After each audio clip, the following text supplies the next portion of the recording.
شروع کرتا ہوں اللہ تعالیٰ کے نام سے جو بڑا مہربان نہایت رحم والا ہے۔ اسامہ بن زید رضی اللہ تعالیٰ عنہ کہتے ہیں کہ رسول اللہ صلی اللہ علیہ وآلہ وسلم نے فرمایا، جس شخص کے ساتھ کوئی بھلائی کی گئی اور اس نے بھلائی کرنے والے سے جزاک اللہ خیرا، اللہ تعالیٰ تم کو بہتر بدلہ دے کہا، اس نے اس کی پوری پوری تعریف کر دی۔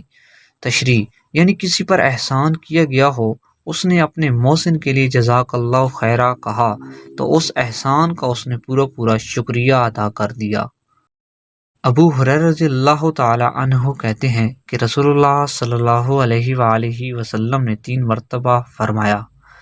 دین سراپا خیر خواہی ہے۔ لوگوں نے پوچھا، اللہ کے رسول کس کے لیے؟ فرمایا، اللہ کے لیے، اس کی کتاب کے لیے، مسلمانوں کے ائمہ اور عام مسلمانوں کے لیے۔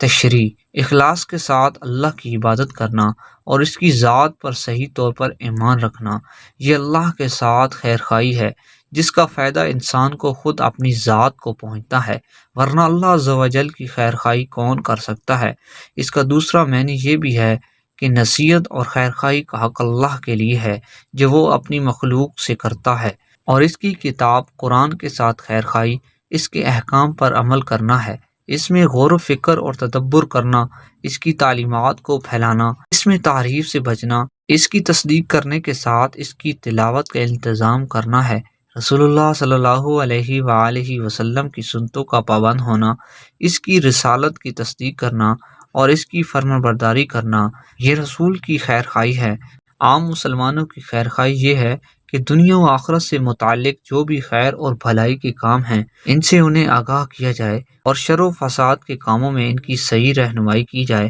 اور برائی سے روکا جائے۔